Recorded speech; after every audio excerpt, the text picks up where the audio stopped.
Pagi itu, langit kelabu menyelimuti kota kecil di kaki gunung. Seperti biasa, udara pegunungan yang dingin menusuk, namun ada keheningan yang terasa lebih dalam dari biasanya, seolah gunung itu sendiri merasakan kesedihan yang mengendap di hati Andi. Andi berdiri di balkon rumahnya yang sederhana, memandang ke arah puncak gunung yang menantang. Gunung Sikapura, tempat mereka dulu berjanji untuk menaklukkan puncaknya bersama. Andi dan sahabatnya, Riko, telah merencanakan pendakian ini sejak lama. Assalamualaikum warahmatullahi wabarakatuh. Kembali lagi bersama saya Hema di channel Kisah Horor. Sebelum kita mulai dengan cerita hari ini, jangan lupa untuk menekan tombol like dan subscribe agar Anda tidak ketinggalan cerita-cerita menarik lainnya. Selamat mendengarkan dan semoga terhibur.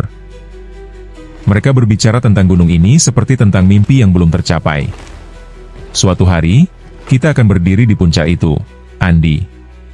Kita akan menghadap dunia dan berkata, kita melakukannya, kata Riko, dengan senyum penuh keyakinan. Saat itu, Andi hanya mengangguk, terhanyut dalam kebersamaan mereka. Namun, mimpi itu sekarang tinggal kenangan. Riko sudah tiada, tewas dalam kecelakaan pendakian setahun lalu, saat ekspedisi yang mereka lakukan untuk mencapai puncak Sikapura gagal. Mereka tak pernah berhasil mencapai puncaknya bersama. Riko, yang terjatuh saat mencoba menyeberangi jembatan es yang rapuh, meninggalkan Andi sendirian, dengan luka batin yang tak kunjung sembuh. Andi masih ingat betul hari itu, hari yang membawa begitu banyak ketidakpercayaan.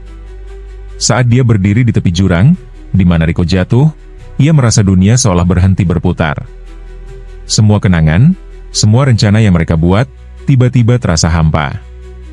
Riko, yang selalu penuh semangat, sekarang hanya menjadi nama yang terukir dalam kenangan. Sejak kematian Riko, Andi merasakan kesepian yang menghimpit. Ia kembali ke Gunung Sikapura berulang kali, mencoba mencari kedamaian. Namun, setiap kali ia mendekati lereng itu, rasa takut dan keraguan menghantuinya. Gunung yang dulu penuh dengan janji kini terasa seperti tempat yang penuh dengan penyesalan. Di ruang kerjanya, Andi duduk menghadap meja kayu yang berantakan. Catatan-catatan perjalanan yang ditulis oleh Riko bertumpuk di sana, sebagian besar masih tertutup rapat dalam amplop. Salah satu catatan itu berbeda, lebih tebal, dengan tulisan tangan yang Andi kenali sangat baik. Itu adalah surat terakhir yang ditulis Riko untuknya, ditujukan sebelum ekspedisi yang mengakhiri hidupnya. Dengan ragu, Andi membuka surat itu. Ada bau tinta dan kertas yang sudah agak menguning, namun yang paling terasa adalah kata-kata Riko yang hidup kembali seakan berbicara langsung padanya. Andi, jika aku tidak kembali, aku ingin kau melanjutkan perjalanan ini. Gunung Sikapura bukan hanya untuk kita, tapi untuk mimpi yang telah kita buat bersama. Jangan biarkan aku mati sia-sia. Capailah puncaknya, teman. Untuk kita berdua. Andi membaca kata-kata itu berulang kali, seakan mencari makna yang lebih dalam di baliknya. Air mata menetes tanpa bisa dibendung. Ia tak tahu apakah itu air mata kesedihan atau karena perasaan terjebak antara kenangan dan keinginan untuk memenuhi janji yang tak terucapkan. Ia memejamkan mata, menarik napas panjang. Suara hujan mulai terdengar, menggugurkan butir-butir air dari daun-daun pohon yang ada di luar. Andi merasakan sebuah keputusan yang besar mulai menggelisahkan hatinya. Riko tidak bisa kembali, tapi mungkin ia bisa melanjutkan perjalanan itu untuk mereka berdua. Keesokan harinya, Andi mempersiapkan peralatan pendakian dengan hati yang berat. Semua perlengkapan itu mengingatkannya pada perjalanan terakhir mereka, dan pada Riko yang tak lagi ada untuk mendampinginya. Namun, kali ini, tak ada Riko di sampingnya. Tak ada tawa dan canda yang biasa mereka bagi di sepanjang jalur. Andi merasa terasingkan, namun keputusan itu sudah diambil. Ia akan menuju Sikapura, sendirian.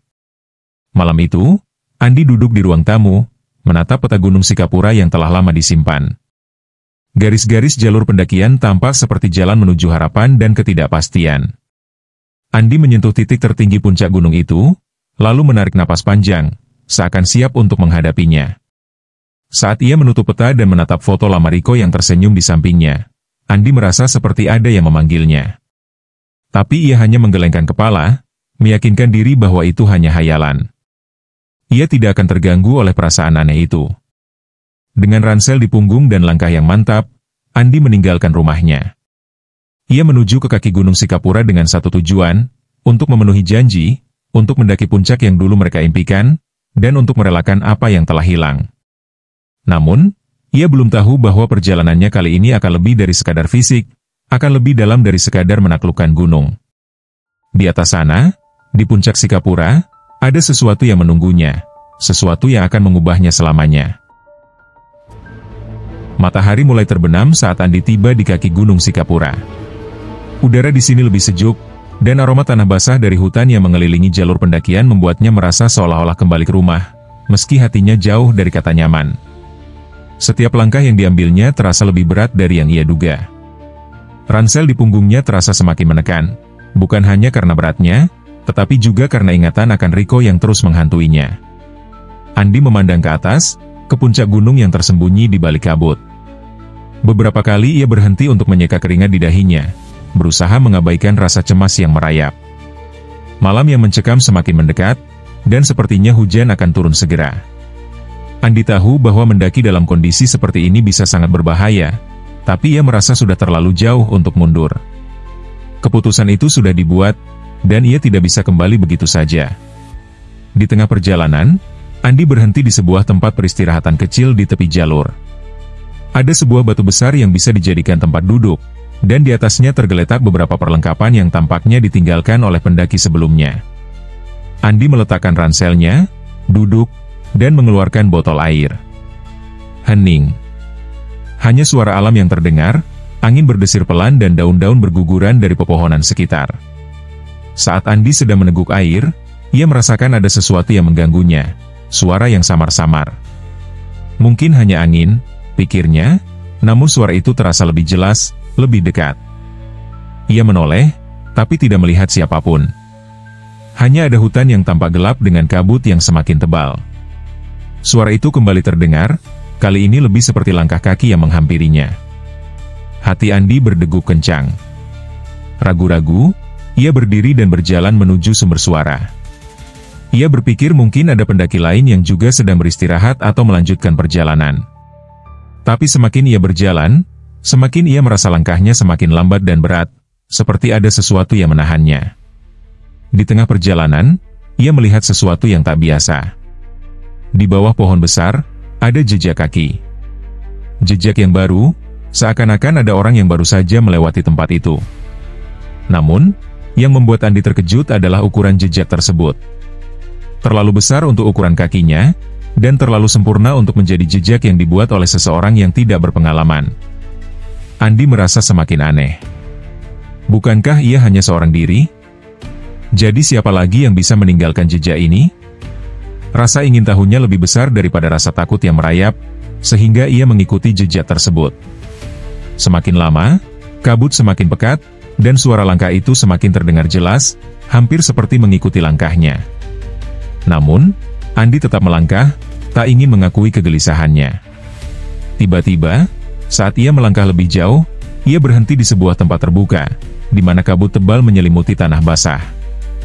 Di sana, Andi berhenti. Ia menatap sebuah batu besar yang tampak biasa saja, namun seketika itu, ia merasakan sesuatu yang sangat kuat. Seperti ada kekuatan yang tidak terlihat menariknya ke sana. Di atas batu itu, ada sebuah benda, sebuah pita merah, sama persis dengan pita yang sering dikenakan oleh Riko di ranselnya. Riko selalu mengenakan pita itu setiap kali mereka mendaki, sebagai simbol persahabatan mereka. Pita itu kini tergeletak di atas batu, seakan-akan menunggu untuk ditemukan. Andi membeku. Matanya membelalak, jantungnya berdebar hebat. Pita itu hanya milik satu orang, Riko. Dengan tangan gemetar, Andi mengambil pita itu. Begitu ia memegangnya, sebuah perasaan aneh menjalar ke dalam dirinya. Sebuah bisikan terdengar samar, seolah-olah suara Riko yang memanggilnya, "Andi, teruslah maju." Andi terjatuh, tubuhnya gemetar. "Riko?" Ia berbisik, suaranya hampir hilang tertelan kabut. Sejenak, Andi merasakan sebuah angin dingin yang menyapu wajahnya, dan kabut itu seolah berputar lebih kencang di sekitarnya.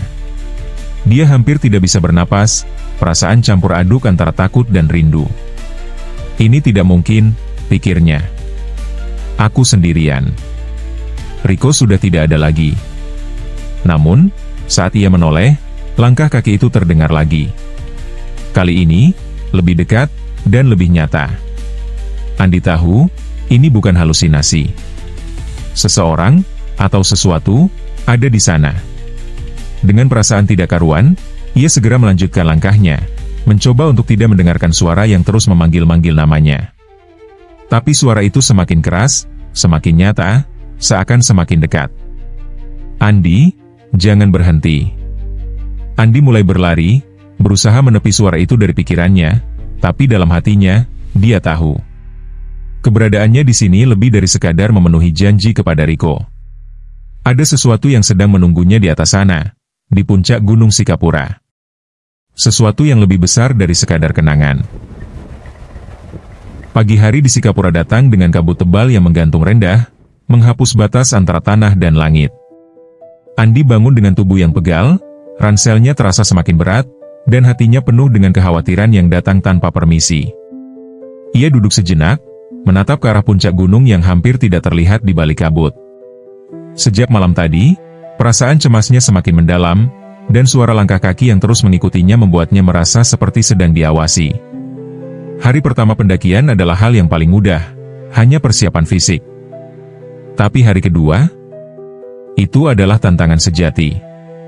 Andi melanjutkan perjalanan, dengan jejak-jejak kaki Riko yang semakin samar dalam pikirannya. Setiap langkah di tanah berbatu terasa semakin berat. Kabut membuat segalanya tampak kabur, dan hembusan angin dingin menyapu wajahnya dengan paksa. Meskipun tubuhnya mulai lelah, Andi memaksakan diri untuk terus maju. Ia mengingat kata-kata Riko yang tertulis dalam surat, "Capailah puncaknya, teman. Untuk kita berdua." Tapi rasa rindu dan kesedihan tak kunjung padam. Setiap kali Andi berhenti untuk mengatur napas, pikirannya kembali pada momen-momen terakhir bersama Riko. Bagaimana Riko tersenyum lebar ketika mereka merencanakan pendakian ini, bagaimana mereka berbicara tentang betapa indahnya melihat dunia dari puncak gunung itu. Kini, semua itu terasa seperti mimpi. Ketika Andi sampai di tepi jurang kecil, ia berhenti untuk menilai jalur yang harus dilalui. Langit mulai gelap, dan kabut semakin tebal.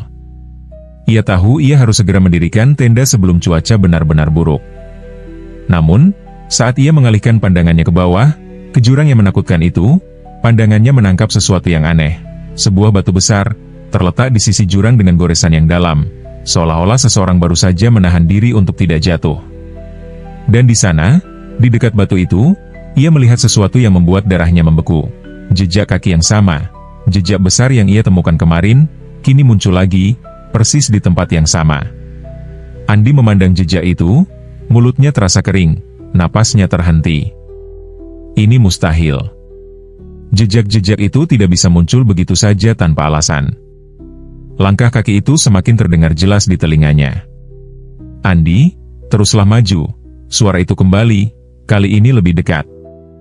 Andi berbalik, mencari-cari asal suara, tapi hanya kabut dan pohon-pohon yang tampak mengintai. Hatinya berdegup kencang. Kemanapun ia menoleh, seolah Riko ada di sana, mengikutinya, berjalan di antara bayang-bayang yang tak bisa dilihatnya dengan jelas. Ia merasakan kehadiran itu semakin kuat, dan untuk pertama kalinya dalam perjalanan ini, ia merasa takut. Tidak mungkin, pikirnya. Ini hanya halusinasi. Aku sendirian. Tetapi perasaan itu tak bisa disangkal. Ia bahkan bisa mendengar suara langkah kaki di belakangnya, semakin keras, seolah-olah seseorang berjalan tepat di belakangnya. Dengan tergesa-gesa, Andi melangkah lebih cepat, hampir berlari, berusaha menjauh dari suara itu. Namun, semakin ia berlari, semakin perasaan aneh itu menguat. Tiba-tiba, ia tersandung sebuah batu besar dan jatuh ke tanah. Ranselnya terlempar, dan rasa sakit menjalar ke pergelangan tangannya yang terkilir. Dalam kepanikan, Andi melihat ke sekelilingnya, hanya untuk menemukan dirinya di tengah hutan yang semakin gelap. Ia tahu, jika ia tidak segera mendirikan tenda dan beristirahat, ia akan terjebak dalam badai yang sudah semakin dekat. Namun, saat ia berusaha bangkit, sesuatu di kejauhan menarik perhatiannya.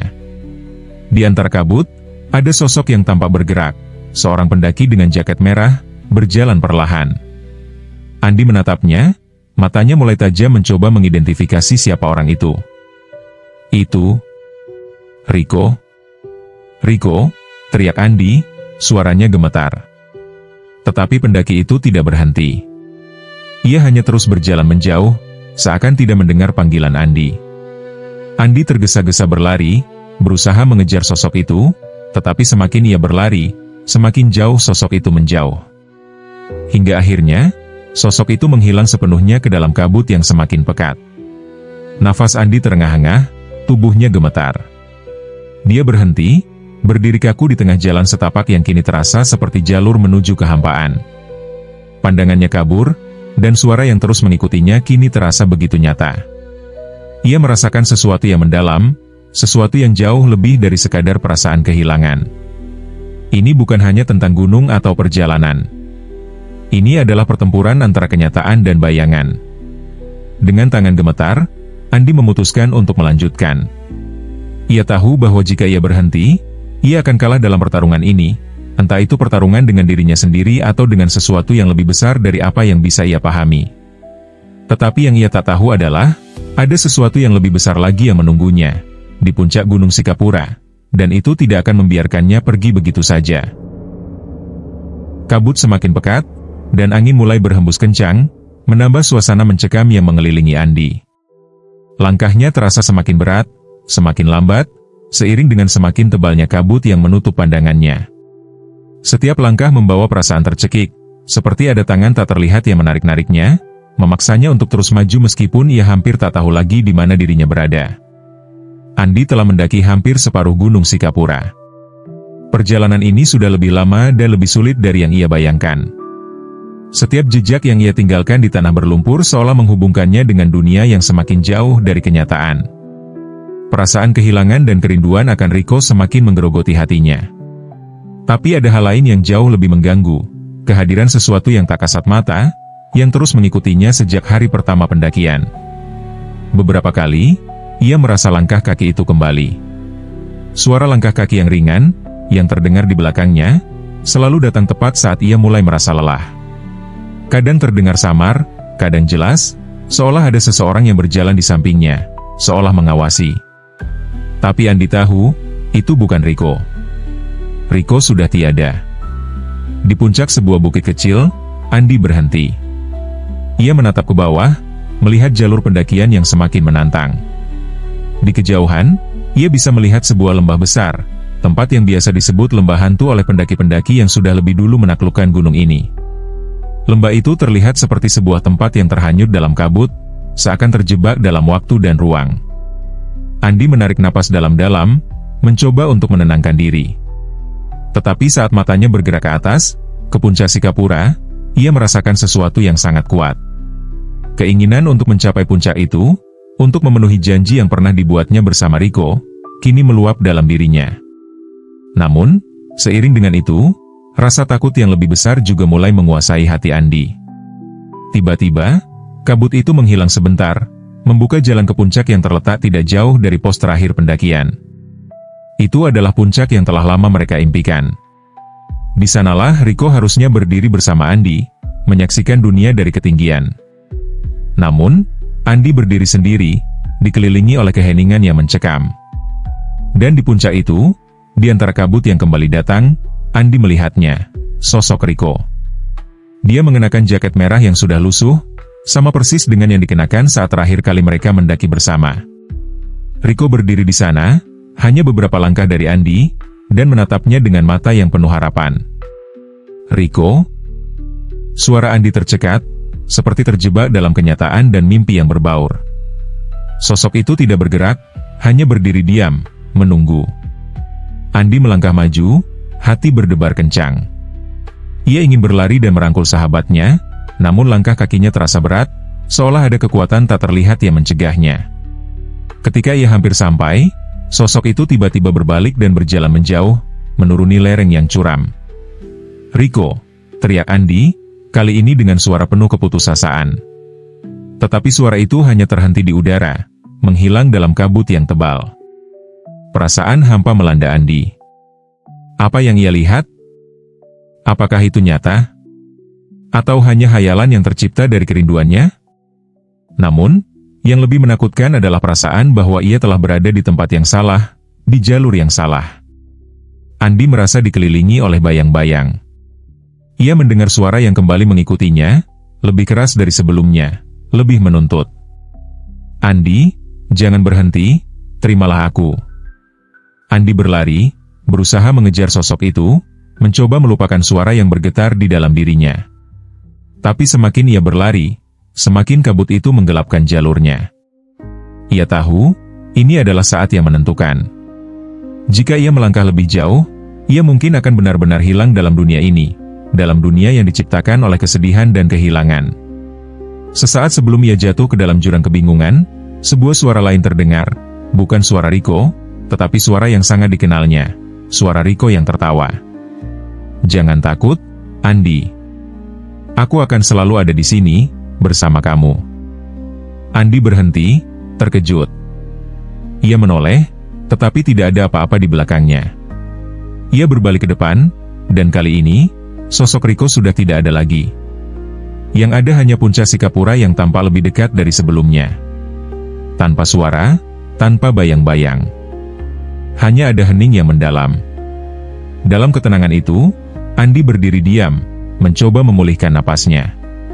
Rasa takut yang begitu besar kini terasa mereda, digantikan oleh rasa yang lebih aneh, rasa damai, seperti ada sesuatu yang mengizinkannya untuk melanjutkan perjalanan ini.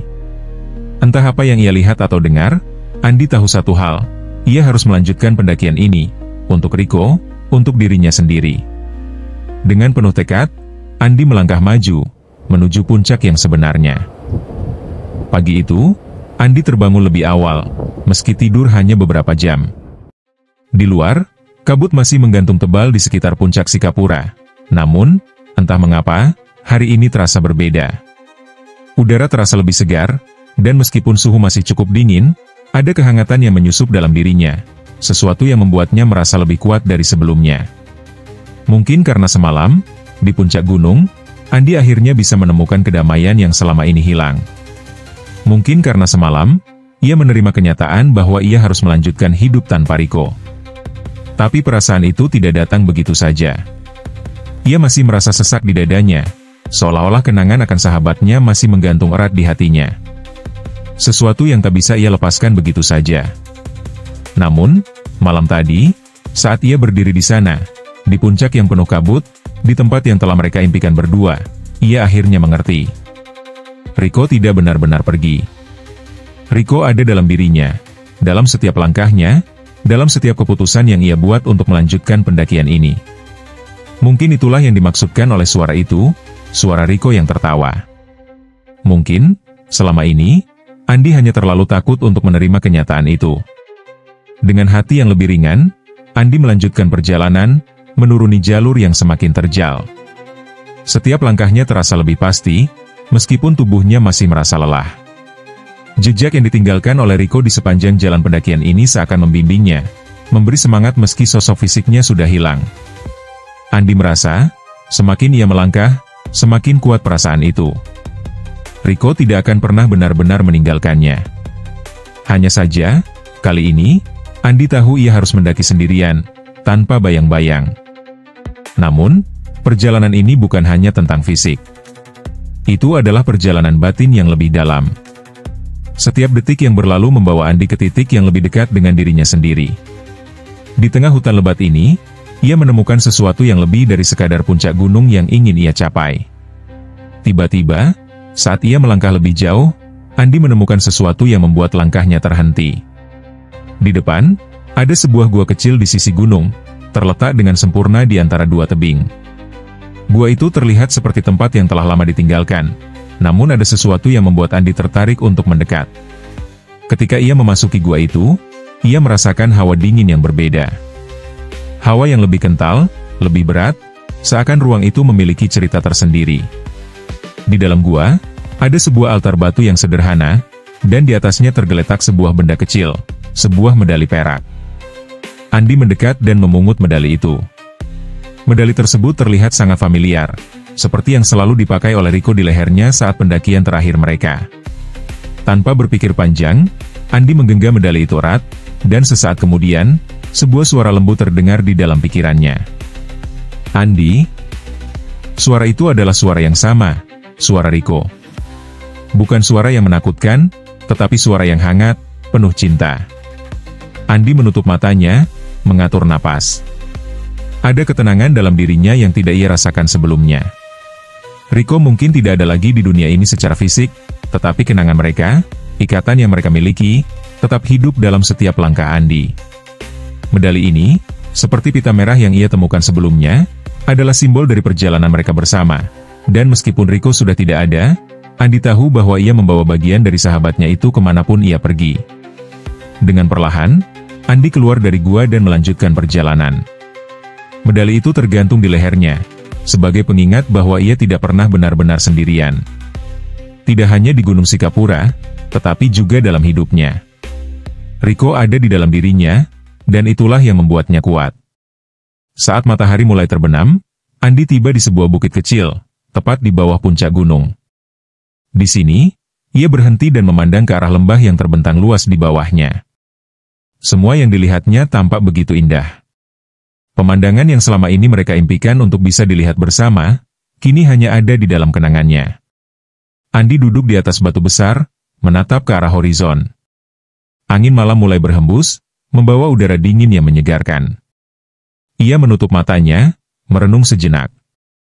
Riko mungkin tidak pernah bisa berada di sini bersamanya, tetapi bagian dari mereka akan selalu bersama. Dan itu sudah cukup.